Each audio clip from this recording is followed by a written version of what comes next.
everyone, and welcome to another episode of What's Cookin'. Today's episode is all about making memories and living in the moment. Two really important things. The title of our book that we're going to read together today is called Memory Jars, and it was written and illustrated by Vera Brosengall, and it was published by Roaring Brook Press. On a hot, sweet, sticky July day, Freda went blueberry picking with her gran. Deep among the bushes, full of fat blue fruit, Freda ate as many as she picked. I wonder, boys and girls, if you've ever gone blueberry picking, or maybe apple picking. That's a fun thing to do. And here she's doing it with her grandmother. So they're creating special memories together, aren't they? While getting to eat some delicious fruit. Look at her cheeks. They're so full. So she is indeed enjoying those blueberries. They tasted like sweet sunshine. They were the best right then, and they'd never be better. So she ate until her fingertips were purple and her stomach felt like a giant blueberry. But still, there were so many left. I can't do it! I can't eat them all, moaned Freda. Calm down, French fry, said Gran. We can put them in a jar and save them. I use them for my special jam every year. It was your grandpa's favorite recipe.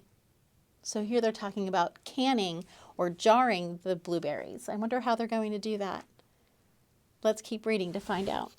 Freda remembered her grandpa eating toast every morning with a glossy purple jam on it, making sure it was spread all the way to the crust so every last bite was sweet. Freda remembered her grandpa. So if we save the berries in jars, they'll be just as good? Asked Freda. Yes, said Gran. The jars keep them preserved for a long time, so we can eat blueberries in January if we like. Freda had an idea. Let's pause here for a moment, boys and girls. What do you think Freda is thinking? She's holding that empty jar, and she's remembering what her gran told her about saving the blueberries to enjoy them later. So I wonder what kind of idea Freda has here. What do you think she's thinking? She tried her idea out on one of Gran's fresh chocolate chip cookies. It was very, very hard not to eat it. She put the cookie jar under her bed, said goodnight to Gran, and sort of slept. The next morning, she checked. And it had worked. The cookie would be warm and yummy forever. She had saved it. Freda wondered what else she could save. Now here's something to think about, boys and girls. Really, will it work with anything? Can you put anything in a jar to save for later? Especially when we're talking about food, will it taste just as yummy? No, I don't think so either. It works really well with fruit when you make jam out of it. Right? And you can can some other sorts of fruits and vegetables and tomatoes. I've done that for tomato sauce. But I don't know about putting a cookie in a jar because it's going to get stale. It's not going to stay warm and chewy and gooey. Right? But that's what she's thinking. She wants to save it because it's another one of her favorite things. And now, what else could she save? She was going to need a lot more jars. Oh my goodness, look at her wagon full of jars, plus she's carrying some in her arm. She must have a lot of things that she wants to save. What are some of your favorite things that you might want to save? Those are good ideas. I can think of a few too, a few of my favorite things. Oh boy, look at all of Freda's things. Freda saved all kinds of things. The warm cookie, Halloween candy, which would also get rather stale in my opinion, a new stuffed animal with the tag still on, unbroken robin eggs, poppies, brand new crayons, unscuffed sneakers, and a rocket pop, unmelted. It's going to melt pretty soon, isn't it? But she's trying. She just wants to save all her favorite things. This is her idea. Freda didn't want Jack, her best friend on the entire planet, to move to Arizona at the end of the month. and neither did he. And now he wouldn't. Wait a second. Did she just put her best friend in the jar? Can you do that? Of course not. So this is getting kind of silly here. You can't save people for later. Can't jar them up. Mrs. Alexander's beautiful singing voice drifted over the neighborhood, as it did every Saturday afternoon, straight into one of Freda's jars, where the song would live, safe and never ending. The cloud that looked just like a unicorn would never be pushed back into a mushy thing nothing by the wind. The laser-bright rainbow would never dim as the sun moved. I don't know, can she capture clouds and rainbows in a jar? No, that's not going to work either. The full moon, her favorite shape, would never fade away and leave the sky empty and dark, making Freda feel alone. She took the stars while she was at it. Finally, Freda's favorite things were tucked away in jars. Everything would be saved and safe, just the same, forever. She did save a lot of things. But is she happy? She thought she had a great idea at first, but she doesn't look happy to me on this page. What is the expression on her face saying? How do you think she might be feeling here? I wonder. Almost everything. Does she want to put Gran in the jar too? Because she loves Gran, and Gran is one of her favorites. Her favorite things. Her favorite people, I should say. Please? Well, all right, French fry. Anything you like.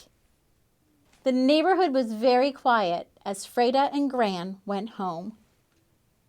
So there she is pulling her wagon home, and I think that's Gran in the jar, in the wagon. Can she enjoy Gran and her special times together with her if she's tucked away in a jar? No. Would they be able to go blueberry picking again? No. Would they be able to cook together again? No, not if she's inside the jar. All that saving made Freda hungry. The toast was warm and crunchy, but it was missing something. Something sweet. She spread the jam all the way to the edges. It tasted like... Freda remembered. It tasted just like she remembered, right? When she ate that sweet blueberry jam, she remembered her grandpa and her Gran eating it together. She remembered her best friend before he moved away. She remembered all these things, all these special memories. The taste of that jam brought it all back. Oh, and there she is hugging her Gran. So she must have decided to let her out of the jar. If she's giving her a great big hug, Gran's not in the jar anymore. Now, why do you think Freda decided to let her out? I think you might be right. On a cold, blustery day in December, Freda had breakfast with her Gran. Whoops, we ran out of jam, said Gran. Don't worry, said Freda. We can make more next summer. Then she took a bite. It was delicious, just like she remembered. The end? What is she doing? Is she thinking about putting that piece of toast in the jar? Oh no. But here's the delicious recipe for blueberry jam, which we're going to make in just a little bit. But I think there's a lesson to be learned in this book, boys and girls. When I first read this book, it kind of had me curious. I had to read it a few times, to be honest, and I even discussed it with some of my friends to see what their take on it was. It's great to have memories. I love making memories and holding on to those memories. But if we bottle it all up and put it all in jars, then we really can't enjoy it at the moment, can we? So I think the lesson there is that it's good to enjoy things while they're there, right? And then also hold on to the memories. but you don't want to bottle them up and save them because then you're not enjoying them, right? So live in the moment, enjoy the moment, make those memories, and you always have the memories up here, right? Yeah. So I hope you enjoyed that story. I thought it was a sweet story. And I'm really excited to make this blueberry jam with you. So if you'd like to pause the video here and meet me in the kitchen later, you can certainly do that. You'll want to make sure that you have the ingredients or run out to go get the ingredients. We are going to need, for this recipe, blueberries, sugar, lemons, cinnamon, and nutmeg. That's it. 5 simple ingredients, but make sure you have them, and I'll meet you back here soon. Okay, everyone, and we are back, ready to make our blueberry jam.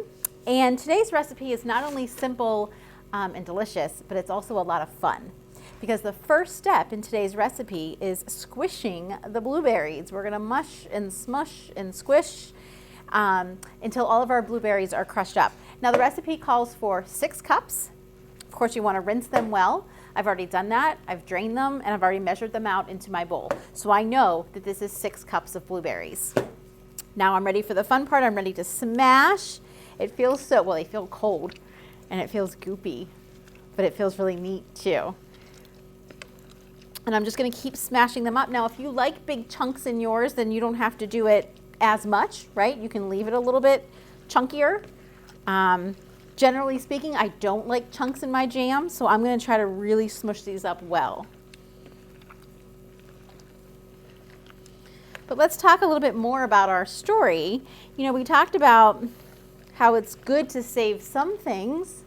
You can put some things away in a jar or save some things. I save a lot of my pictures and I put them in photo albums, or I make scrapbooks, right? Sometimes I save cards and letters and tickets to things that were special to me. But we can't save everything in a jar. I don't want to save everything in the jar, right? I don't want to put my family in the jar. I want to spend time with them. I don't want to put my Halloween candy in a jar because I want to eat it and enjoy it. So again, I think that was a really important lesson from the story, that it's good to save some things and to have those memories, but it's also good to live in the moment and to enjoy the moment, because that's how we make memories after all. Okay, so I'm getting there. About half of my blueberries are smushed up. I can see the juice oozing out, but I still have a lot of whole blueberries left. So I'm really just gonna keep at it here. Now you'll see that I'm wearing gloves. I don't usually wear gloves when I'm cooking, but because this is messy and I thought could stain and take a little longer to come off, I decided to put some gloves on my hands. If you have a pair of gloves at home, you can certainly do the same thing. But if not, blueberries will wash off. It just might take a little longer. It might take some time. Remember in the story, Freda had purple hands too in the beginning. When she went picking with her gran and she was eating so many, her hands turned purple. Something else that's kind of funny about a blueberry, kind of is blue on the outside, but when you squish it up, you'll notice that it will turn purple. And if blueberry ever leaves a stain behind on your hands or around your mouth or even on your clothes, it's purplish. It's more purple than it is blue, usually.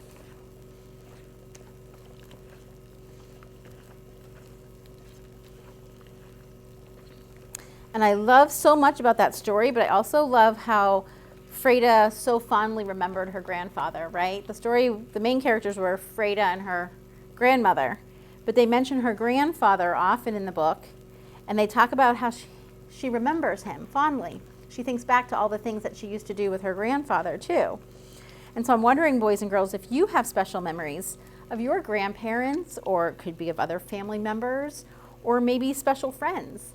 What memories have you created that you think back on? You're like, what a great time. I'll never forget it. I'll never forget that moment when. Can you finish that sentence? I would love to know some of your special favorite memories.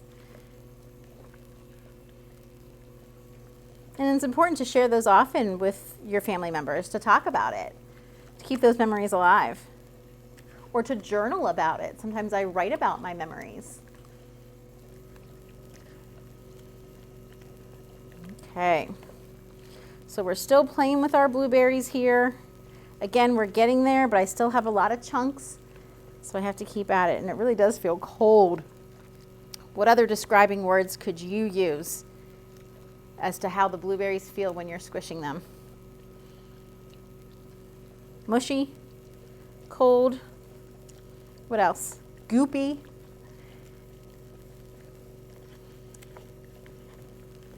So glad you're joining me today for another episode of What's Cooking. Again, this is a simple recipe, so all you had to gather were your blueberries, your lemons, sugar, and then just a few spices. We're adding cinnamon and nutmeg into our recipe today.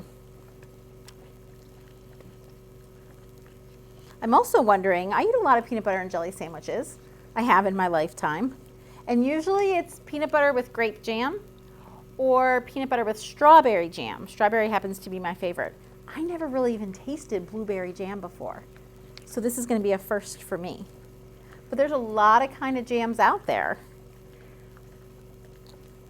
You can make raspberry jam. You can make blackberry jam. There's a such thing as peach jam. I've had that before. What other kinds of jams and jellies could you experiment with?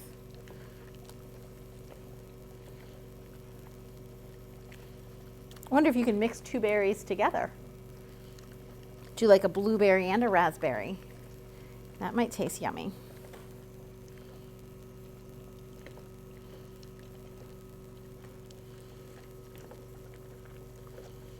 Okay. Getting there more and more. The next step after they all are mushed up is we're going to heat it in a pot. So we're going to pour it right directly into that pot on medium to high heat just until it comes to a boil. Once we see it start to bubble, right, that's how we know it's boiling. Once we know it's boiling, then we can turn it down the heat and we can let it simmer for about 15 minutes or so.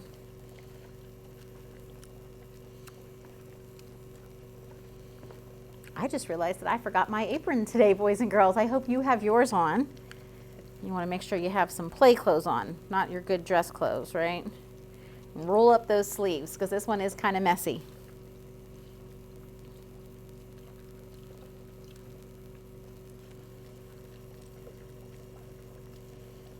Okay. Even though I like mine smoother, I'm going to stop here today. I'm going to pour it in the pot, even though it still has some chunks, because that's okay. Again, it's still going to be edible. It'll still taste good. It just won't be the exact texture that I personally prefer. And remember, everybody's tastes are different. I'm going to share this here with my library friends. I'm not going to eat it all myself. So who knows? Maybe they prefer theirs on the chunky side. Okay. Let's do it for 5 more seconds and then I'm calling it good enough. Do you want to help me count? 1, 2, 3, 4, and 5. Okay, stopping there. Again, you can go as long as you'd like if you want to make it smoother, and if you're just having fun, it is kind of therapeutic to squish those berries. For the sake of time, we're going to stop there. We're going to pour it into the pot. Make sure all of that goodness gets in there. I'll use my scraper here, my spoon.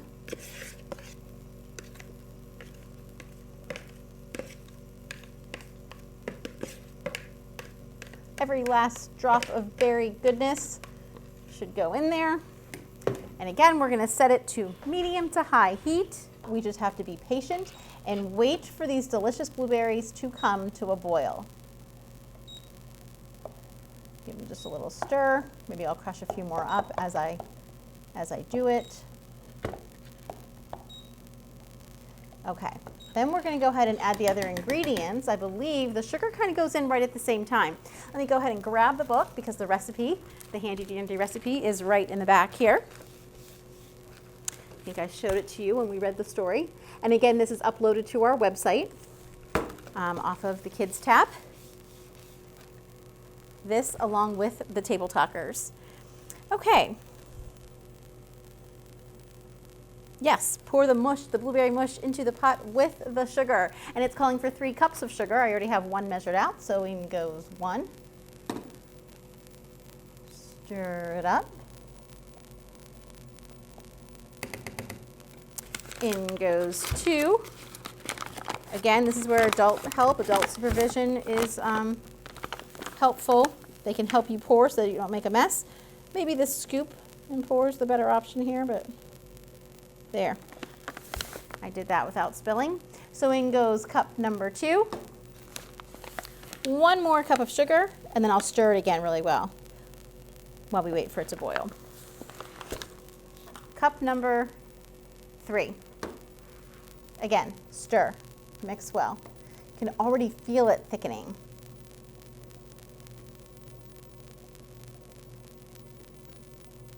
That sugar will dissolve in there, but go ahead and kind of help it out by giving it a couple really good stirs, making sure your spoon is hitting the bottom of the pot and you're going all the way around there, spreading that sugar out. Perfect. Okay, and how do we know when it's boiling again? That's right, we're going to wait for it to bubble. So we're just going to keep an eye on that, and while we do that, we can be measuring out our other ingredients. The recipe calls for 2 tablespoons of fresh lemon juice. You can see that I've already squeezed some, and I think on other episodes of What's Cooking, we've used this lemon squeezer. We've done lemonade before. Can't remember what else we made, but I know we've demonstrated this on the show before. And there's different types of lemon squeezers. This is just the one that I happened to grab today. The question is, do I have 2 tablespoons in there? If I don't, I can certainly squeeze some more, but let's go ahead and see how many tablespoons I have in here. There's 1. Yep, I'm definitely going to have 2. Now I don't want to add that until it boils, so I'm going to go ahead and put that right back in. But there is definitely 2 there. Just to show you how to use the lemon squeezer again, I'll go ahead and squeeze some more. I've washed my lemons because even though the skin, the peel part isn't going into the recipe, the dirt and stuff can still get in there. So I always rinse it off anyway.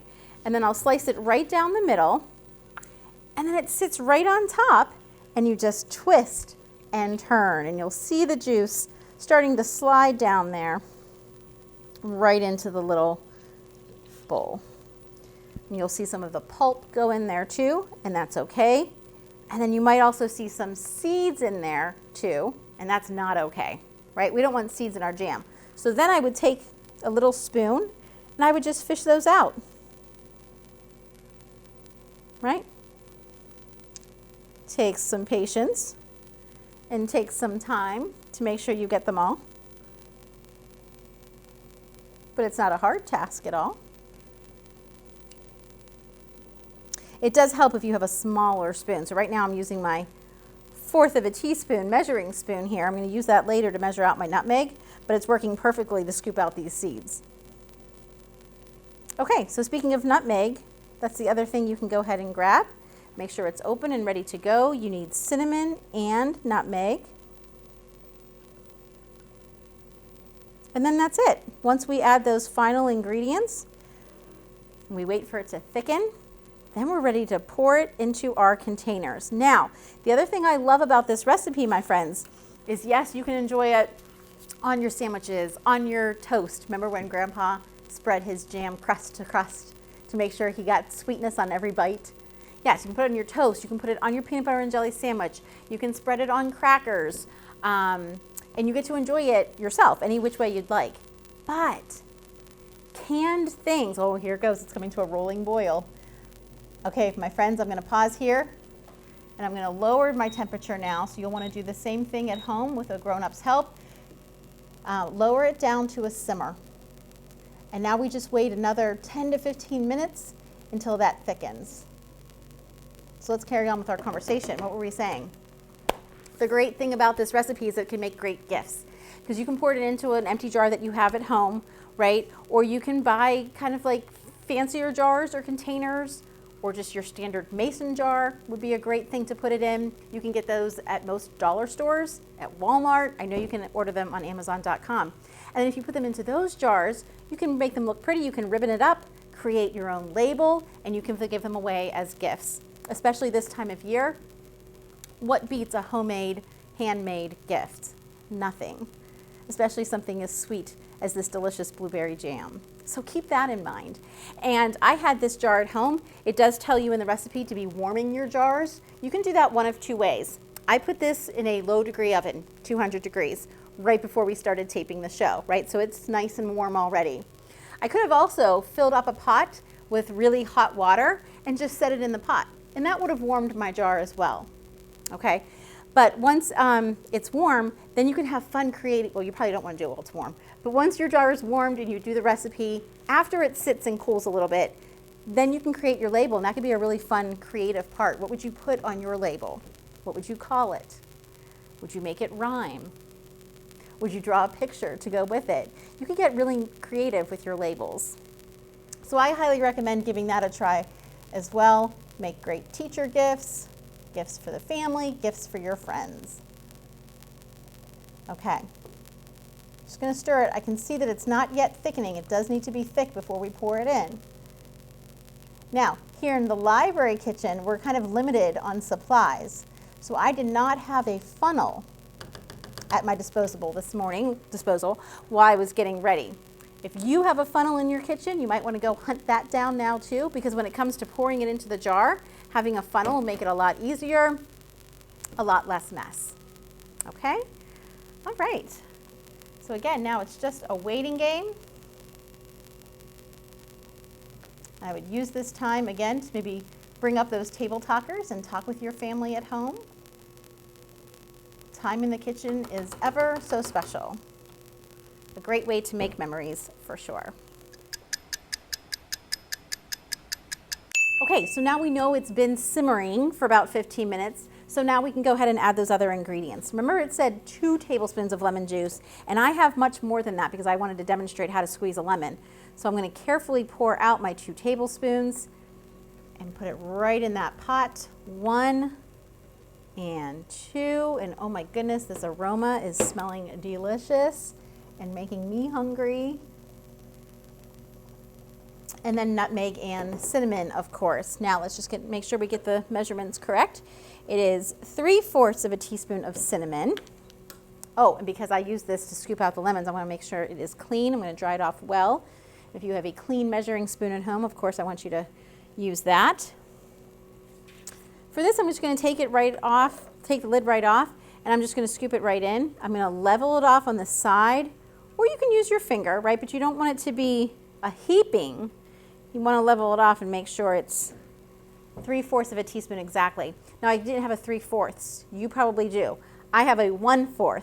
So how many times am I going to fill it? 3. I just have to use this measuring spoon 3 times. 1, 2, 3. All done with the cinnamon. Now for the nutmeg, it's only calling for 1/4, or 1/4 of a teaspoon is another way that we say that. Again, I'm going to make sure I clean mine off. Oh, and it looks like I have just about 1/4 of a teaspoon left in this nutmeg. Time to stock up on more nutmeg at my house. I know that's just about 1/4, so I'm just going to add the rest of that in there. And voila! All of our ingredients are added. It is still bubbling. You can lower it if that's happening, because again, it should just be simmering, not boiling anymore.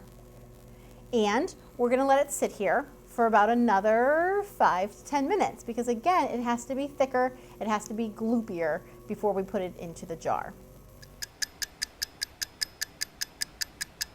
Okay, so again, while we wait, what could we be doing besides talking with our family in the kitchen, or maybe singing songs or dancing around the kitchen? We like to do that at my house. What else could we be doing? Why not create some of those labels? So I, because I'm at the library, happen to have these actual peel and stick labels, right? But if you didn't have that at home, could you just use a piece of paper, ordinary white typing paper or cardstock or construction paper if you have it?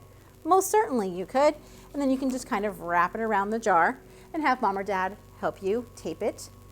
I'm just going to use here's one that I created. It's not very fancy. I don't even like my printing on that one, but it could work. I will just go ahead and stick it right along there like that. I called it very generically blueberry jam. But again, you can get fancy and you can think of a fun name. Or maybe I want mine to look a little different. Maybe I want the print to look different. So I can play around again. Since it's blueberry jam, I grabbed a blue Sharpie.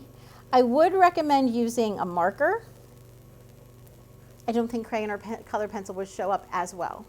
So if you have access to markers, especially Sharpie markers, I would recommend that. Blueberry jam. Now here I'm writing a little bit smaller, so maybe I can add a little picture. I'm not the most artistic person in the world, but I do like to draw and color. So maybe I'll try to add a couple blueberries here on the side. You can play around and see which one you like best. Maybe ask family members to take a vote. Which one do they like best?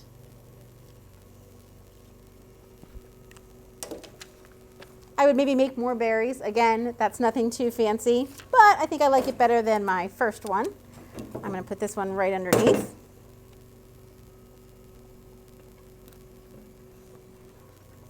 Which one do you think? And again, if I didn't like either of those, I have a piece of paper that I could play around with, and I could try again using the paper. Maybe this time I'm going to practice my cursive.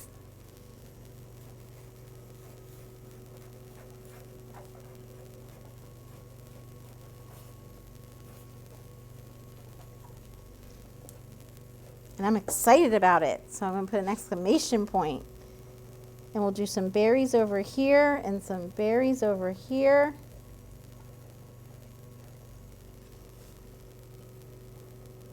Maybe I should have tried drawing a bushel or a basket of blueberries. Too late for that now. Aha! This one might be my favorite so far. If I was giving this away as a gift, I'd be a little more careful with the tape, and I probably wouldn't use Scotch tape. But for all intents and purposes, today, there you go. Voila, a simple label for your jar, for your jam. All right, it's getting gloopier, boys and girls, I can tell. It should gloop off the spoon. That's exactly what it says in the recipe. Is it glooping? Not quite, but it is definitely getting there. It's almost there.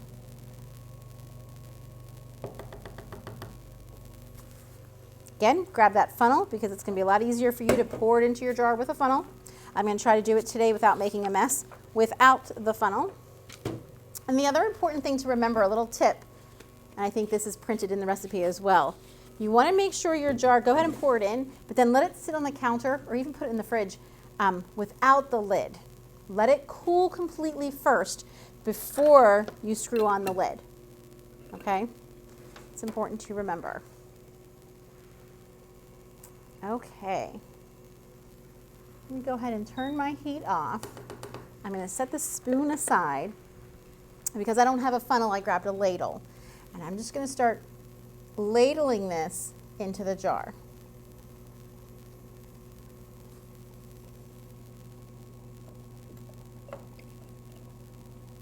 And I wonder how many jars I actually have here in my pot. I think I could get at least 3 jars of jelly from this recipe, maybe more. I can't wait to taste it and to share it with my friends.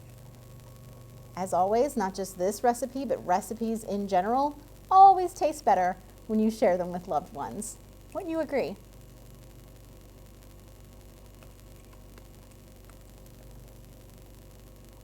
I'm not making too much of a mess here, but I kind of do wish I had my funnel. Okay, one more ladle in, one more scoop. I'm going to stop there. Oh, that is hot. I'm going to wipe off the sides. Of course, I would have put my label on afterwards. And I would recommend you do the same in case you do drip just like so. I was just showing you that, the boys and girls, I was making that as we waited, right? Of course, that would be the very last thing to add is your label. Okay, and I can't close it up because, like I said, it has to cool. So there is 1 jar of blueberry jam. I could fill another one if I wanted to. So as always, I would love to see pictures of your jam or hear stories or hear just what you thought about the recipe. So drop me a line at volpe@einetwork.net. Thank you for joining us on today's episode of What's Cookin', and I look forward to seeing you again real soon. Take care.